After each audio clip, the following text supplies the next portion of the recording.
Avant de regarder cette vidéo, souscrivez-vous, cliquez sur la cloche de notification et likez s'il vous plaît. Que le Seigneur vous bénisse. Shalom, shalom, shalom. Pourquoi Jésus a lavé les pieds de ses disciples? Et quand il était en train de le faire, il a dit que Pierre, je vais laver tes pieds. Pierre dit non. Pierre résistait à Jésus. Un peu comme Jean-Baptiste aussi a résisté à Jésus. Il ne voulait pas baptiser Jésus. Il a dit, c'est moi. C'est plutôt moi qui dois être baptisé par toi. Mais comment c'est toi qui viens vers moi? Et Jésus lui a dit, laissons maintenant que la volonté de Dieu se fasse. Amen. Que la volonté du Père se fasse. Amen. Amen. Bien-aimé dans le Seigneur, il y a des gens parfois plus grands que toi en âge, plus élevés que toi en position, plus élevés que toi en dignité, qui par moment voudront t'honorer. Ne résistez pas, parce que parfois c'est la volonté de Dieu. Amen. Pour que une nouvelle page de ta vie s'ouvre. Amen. Bien-aimé, est-ce que tu sais qu'aujourd'hui, tu peux rester comme ça dans la foule et le président en passant te regarde et puis vient, il te salue. Il te tend la main. Dès qu'il te salue, il te regarde dans les yeux. Tu vas bien? Je vais bien. Ok. Et il regarde comme ça, il part. Est-ce que tu sais que le geste, si seulement suffit pour que les gens commencent à te chercher au Cameroun? Parce que les gens vont se dire que comment parmi des milliers de personnes comme ça, le président s'est intéressé à cet homme? Qu'est-ce qu'il était en train de dire? Je te dis au journal de 20h, dans toutes les radios et les chaînes de télévision, on va commenter ce geste-là. Amen. Amen. Oui, les gens vont commenter ce geste. Ils vont dire que, mais qu'est-ce qu'il disait à ce jeune homme? Les journalistes vont s'approcher de toi pour connaître véritablement ce que le président t'a dit. Pour s'informer et dire que, mais qu'est-ce qu'il y a? Quelle affinité y a-t-il entre toi et le président? Amen. Amen. Jésus se rapproche de ses disciples et il est en train de les laver les pieds. Bien aimé, il y a deux raisons pour lesquelles Jésus a lavé les pieds de ses disciples. La première leçon que Jésus voulait qu'ils tirent de ce lavage de pieds, c'était le service, l'humilité dans le service. Amen. L'humilité dans le service. Jésus a dit que celui qui veut être grand dans mon royaume, qu'il soit le serviteur de tous. Et Jésus était donc en train de montrer à ses disciples que le fait que je suis en train de vous laver les pieds, en réalité, c'est les serviteurs qui lavent les pieds de leur maître. C'est pour dire que je suis venu pour vous servir. Je ne suis pas venu pour être servi. C'est pour cela que je suis allé jusqu'à vous laver les pieds. Amen. Amen. Bien aimé. Le pied ici, c'est la partie du corps de l'homme qui est rapprochée du sol. C'est-à-dire la partie du corps de l'homme qui est dans la bassesse, qui est dans la profondeur. Il dit que je suis allé jusqu'à toucher cette partie-là, vous lavez cette partie, pour vous faire comprendre combien vous aussi, vous devrez le faire pour les autres. Amen. Bien-aimé, quand tu es un enfant de Dieu, quand tu es un serviteur de Dieu, tu ne comprends pas l'humilité, Dieu ne va pas t'élever. L'humilité. La Bible dit que Dieu résiste aux orgueilleux. Il fait grâce aux humbles. Amen. Quand tu es quelqu'un d'humble, tu vas aller de gloire en gloire avec Dieu. Quand tu es petit d'humilité, il y a des choses que tu vas voir avec Dieu. Il y a des choses que tu vas expérimenter au point où les gens seront étonnés. Mais qu'est-ce qui se passe avec ces jeunes femmes? Qu'est-ce qui se passe avec ces jeunes hommes? Bien aimé, il faut leur dire l'humilité. Amen. Amen. Si tu es humble, le reste ce n'est qu'une affaire de temps. Et vous verrez ce que Dieu va faire. Dieu va t'élever. Si tu es humble, Dieu va t'élever. Dieu va t'élever. Dieu va t'élever. Dieu va t'élever. Et il y a une chose que je disais ici ce matin.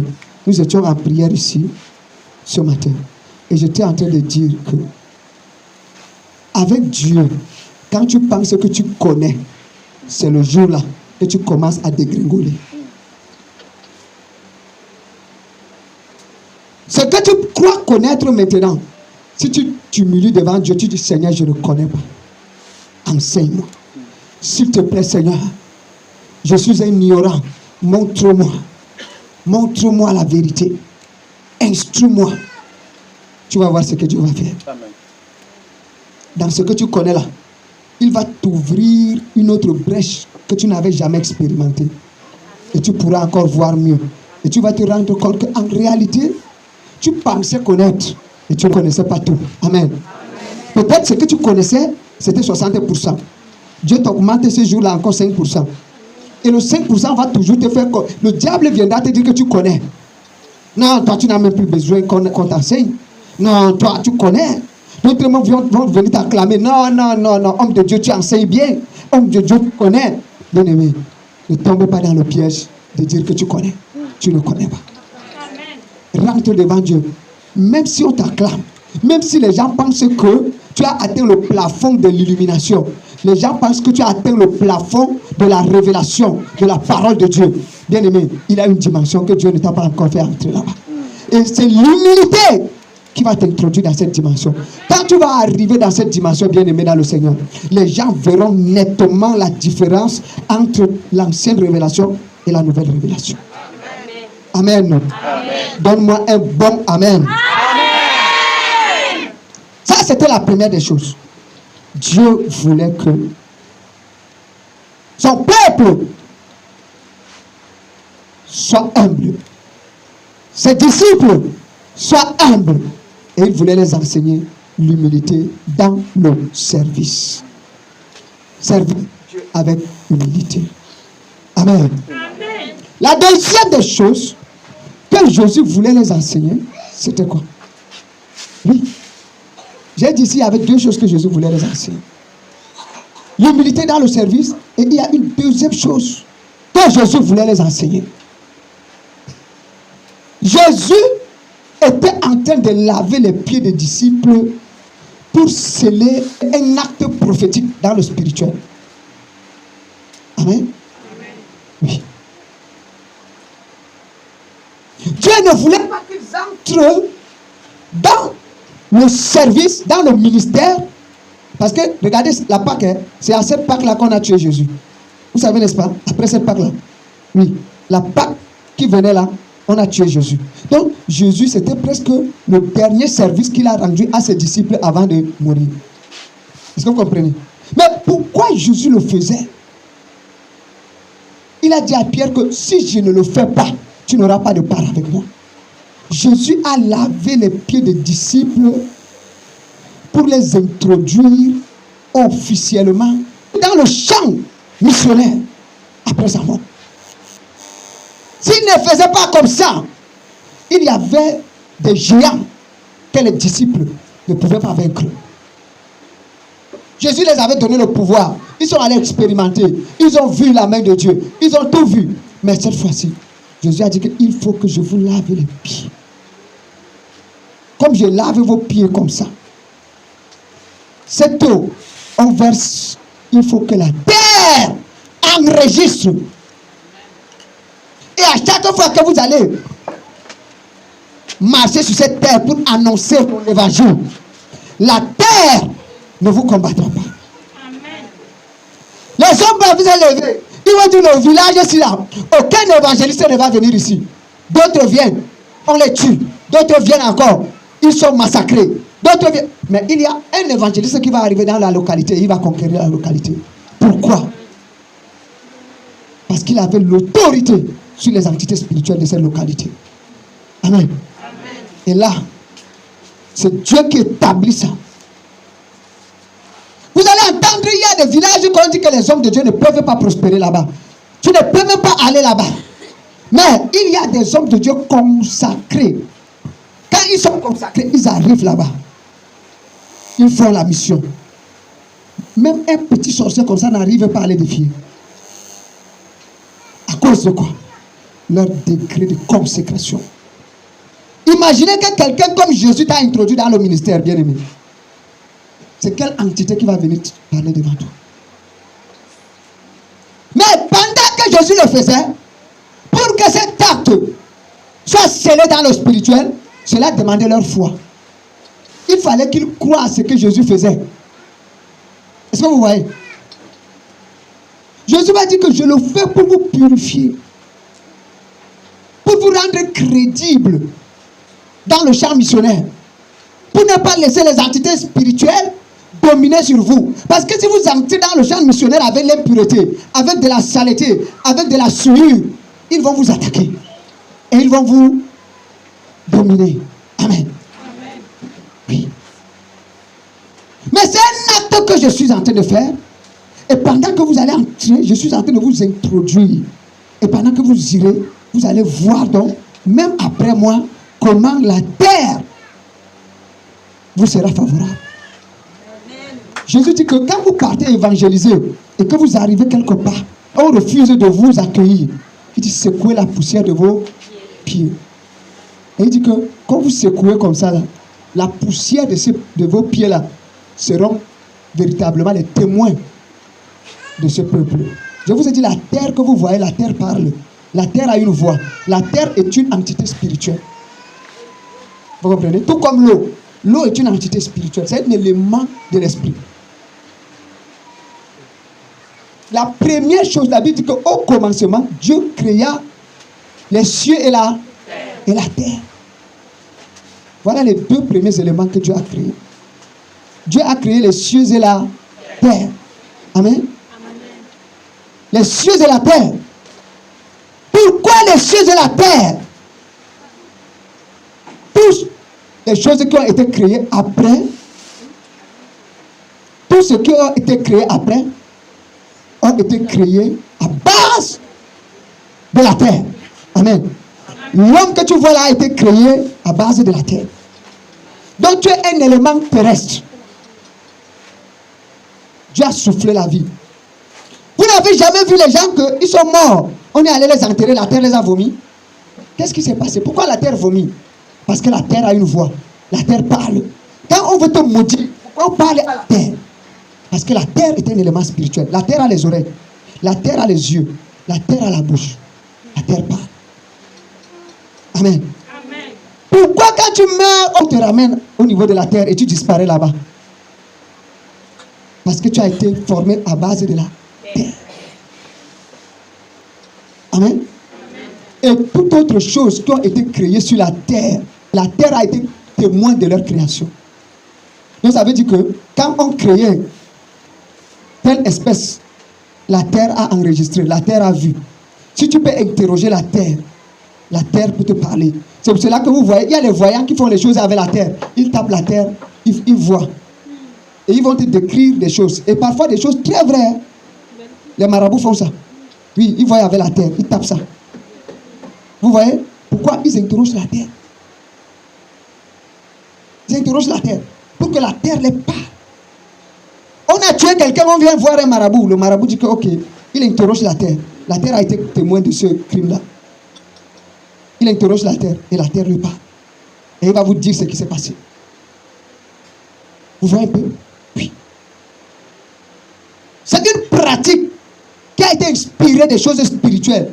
Comme le marabout aussi est spirituel. C'est ça, n'est-ce pas? Mais du mauvais côté seulement. Amen. Amen. Oui, mais il va faire ça. Et il va vous dire, il y a d'autres qui interrogent même les morts. Ils interrogent les morts. Et les morts, comme ils sont déjà dans le domaine spirituel, ils ont la capacité de revenir vous dire des choses qui sont dans le règne spirituel. Parce que c'est l'esprit du mort, ce n'est pas le corps-ci. Le corps-ci là va finir dans la terre. Mais l'esprit du mort se connecte à l'esprit du mort. Et il le ramène. Et il dit que dis-moi ce qui va se passer l'année prochaine. Et il dit Amen. Amen. Oui. Bien-aimé dans le Seigneur, la terre, quand la terre parle contre toi, tu ne vas pas prospérer. Ne te fatigue même pas pour changer de ville. Ne te fatigue pas pour aller en Chine, c'est la même terre. Va même en Inde, c'est la même terre. Quand la terre parle contre toi, bien-aimé, il faut briser seulement les liens. Ça veut dire qu'il y a quelqu'un qui s'est tenu et qui a parlé à la terre et la terre a enregistré. Et le jour où la terre ne te libère pas, tu ne peux pas prospérer. Et ces gens de sorciers, parfois qui ont mangé beaucoup de gens, ils ont tué des multitudes de personnes. Bien aimé, vous allez vous rendre compte que c'est le jour où les gens, quand les gens vont constater comme ça, on va dire quoi? Il faut qu'ils confessent. Parce que s'ils ne confessent pas, la terre va le rejeter. C'est pour cela que la majorité des grands sorciers, quand ils veulent mourir, avant de mourir, ils confessent d'abord. Ils confessent, ils confessent, ils confessent, ils confessent. Parce qu'ils sont au courant que s'ils ne confessent pas, la terre va les rejeter. Amen. Amen. Jésus a lavé les pieds de ses disciples pour leur dire que c'est un symbole de sainteté pour vous introduire dans la vie. C'est un symbole de consécration pour vous introduire dans le champ missionnaire. Amen. Oui, le soulier. Pourquoi? Parce que c'est avec ça que tu vas piétiner. Vous savez, quand on dit qu'il y a le serpent qui est là, est-ce que vous avez déjà entendu qu'un serpent a mordu un bir? Pourquoi? Ils ont les chaussures adaptées. Vous savez, n'est-ce pas? Et il est en train de nous dire que depuis Genèse là-bas, Dieu a dit que la postérité de la femme t'écrasera la tête et toi tu lui mordras le talon. Donc, quelqu'un qui a été mordu par le serpent, c'est quelqu'un dont le péché est entré dans sa vie. Et nous tous, la Bible dit que nous sommes devenus péchés à cause du péché de nos ancêtres Adam et Ève. Et comme nous sommes devenus péchés, il y a un poison dans notre corps. Et ce poison-là, c'est le péché. C'est un poison spirituel. Et comme nous souffrons tous de la même maladie, la Bible dit que comme Moïse éleva le serpent dans le désert, il faut de même que le Fils de l'homme soit élevé. Et quiconque regardera à lui sera sauvé. Amen. Amen. Amen. Donc maintenant, il a combattu le bon combat. Il a récupéré notre domination. Il nous a donné. Et il a dit, allez, faites de tout le monde entier des disciples. Les baptisant au nom du Père, du Fils et du Saint-Esprit. Mais pendant que tu vas partir, pendant que tu vas prendre l'engagement pour partir, faire de toutes les nations des disciples, il y a un ennemi qui va chercher à te mordre le talon. Voilà pourquoi il faut avoir des chaussures adaptées. Et c'est l'évangile. Amen. Parce que quand tu vas te tenir, tu vas dire au nom de Jésus-Christ. Satan qui? Satan va trembler. Alors que dans l'Ancien Testament, on ne chassait pas les démons. Pourquoi? À cause de l'autorité que Dieu nous a donnée. Et ça se trouvait dans l'évangile. Il a dit, c'est pour cela, le pied. Pourquoi le diable cherche à piquer le pied? Parce que si tu as déjà mal au pied, tu ne peux plus te déplacer. Tu ne pourras plus annoncer l'évangile. Ça veut dire que si tu n'as pas véritablement l'évangile en toi, tu ne pourras pas confronter le monde des ténèbres. Amen. Amen. Tu ne pourras pas confronter le monde des ténèbres. Il faut l'évangile. Même si tu es bien comment, bien aimé, le diable n'a pas peur de ta bonté. Le diable n'a pas peur de ton éloquence. Ce que le diable redoute, c'est le nom de Jésus. Amen. Amen. C'est l'évangile qui donne la paix. C'est l'évangile du salut. Quand tu arrives et tu prêches l'évangile à quelqu'un, le diable tombe malade une fois. Parce qu'il sait que tu es en train de vouloir récupérer une âme entre ses mains. Amen. Amen. Et c'est ça qui a donné le pouvoir et l'autorité à ses disciples. Et ces disciples ont expérimenté le pouvoir quand ils sont allés prêcher l'évangile. Amen. Amen. Et même quand Jésus est parti, regardez les choses qui se sont passées. Il a dit que c'est vrai que je suis en train de vous purifier. Je suis en train de vous sanctifier avant de vous envoyer dans le champ de mission. Parce que vous ne devrez pas aller dans votre état d'impureté. Si vous partez dans cet état d'impureté, le diable va vous vaincre. Je suis en train de le faire pour vous introduire, afin que votre voix porte dans le règne de l'esprit. Amen. Amen. Oui. Il faut que votre voix porte. Il faut que votre voix porte. Bien aimé, si ta voix porte, tu vas voir les choses. Amen. Ce n'est pas seulement les hommes, ce n'est pas seulement les femmes, ce n'est pas seulement les enfants, c'est tout le monde. Toute personne qui accepte que Jésus fasse un travail profond en lui, tu vas expérimenter ça. Amen. Amen. Amen. Amen. Mais regardez ce que Pierre va dire à Jésus.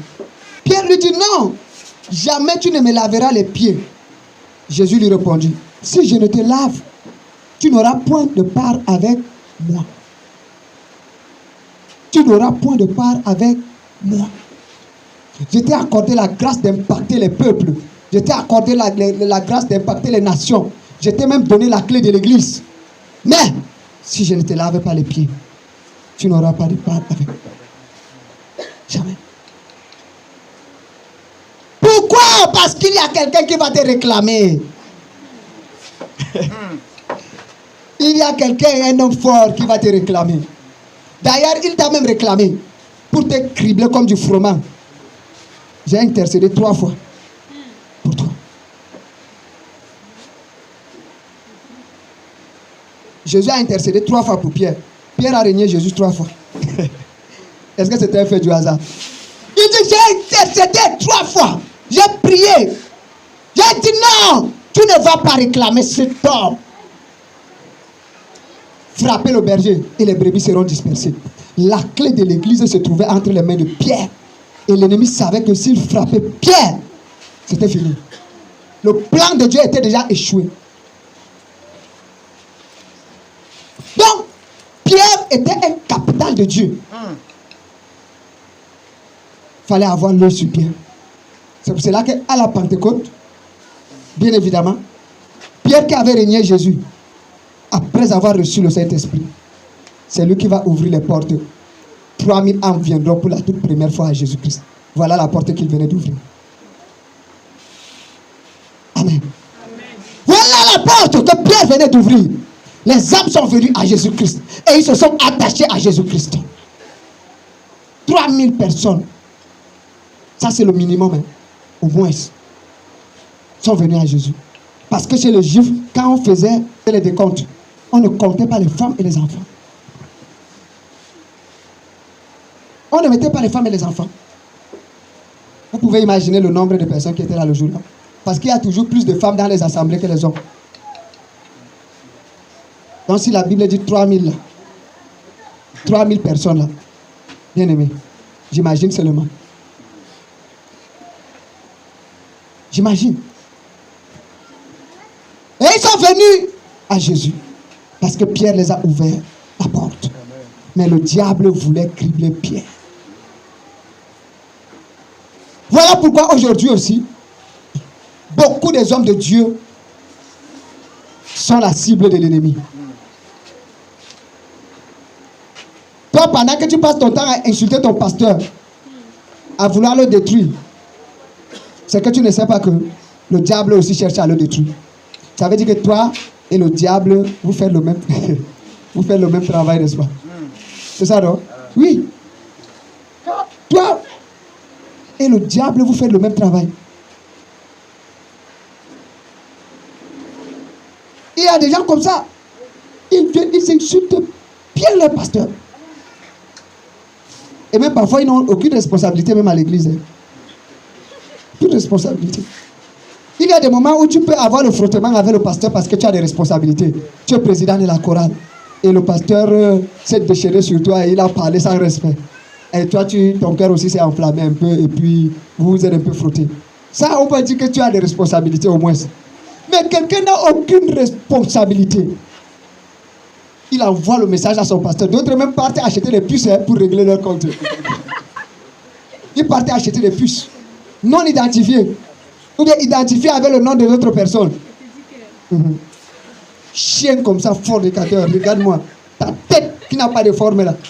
Bien aimé, surtout quand tu as une longue tête comme pour nous là, on va t'insulter avec correctement. Amen. Bien aimé, ce qui est bien, c'est que tu insultes, ça entre ici, ça sort de l'autre côté. Il y a des moments même où maintenant là, je suis en train de développer une autre stratégie. Ça n'entre même pas, ça vient, ça fait comme ça. Amen. Amen. Ça n'entre pas, ça vient, ça traverse au niveau de la tête là, ça part de l'autre côté. Amen. Oui. Oui.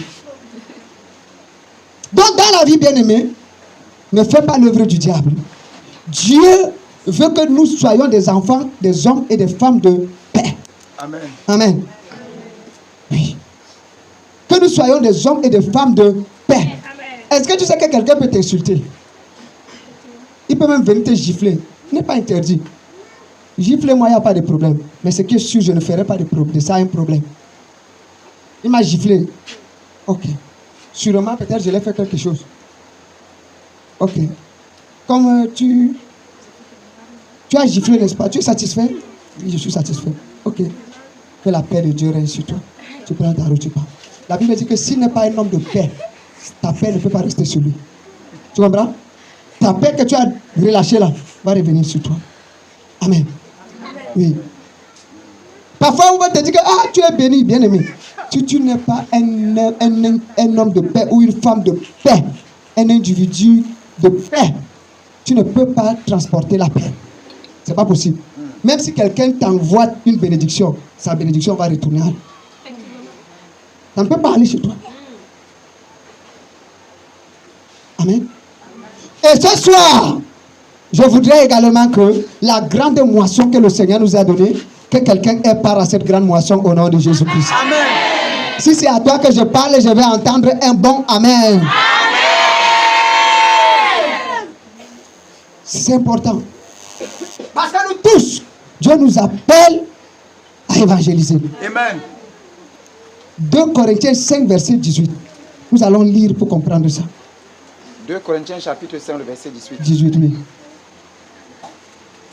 Et tout cela vient de Dieu. Et tout cela vient de Dieu, oui. Qui nous a réconciliés avec lui. Qui nous a réconciliés avec lui. Par Christ. Par Christ. Et qui nous a donné le ministère de la réconciliation. Et qui nous a fait quoi? Nous a donné. Qui nous a donné le ministère de la réconciliation. Ça, c'est le ministère que Dieu a donné à chaque chrétien. Donc, ne dis plus que évangéliser, là, c'est l'affaire des pasteurs. Ne dis plus que évangéliser, là, c'est une histoire des évangélistes. Ou bien des catéchistes. Évangéliser, c'est ton affaire. Amen. C'est notre affaire à nous tous. Amen. Amen. Oui, c'est notre affaire, bien-aimé. Dieu va te récompenser pour ça. C'est notre affaire à nous tous. Et la Bible dit qu'il nous a donné le ministère de la réconciliation. Et l'apôtre Paul va dire donc, soyez donc réconciliés avec Dieu à travers Christ.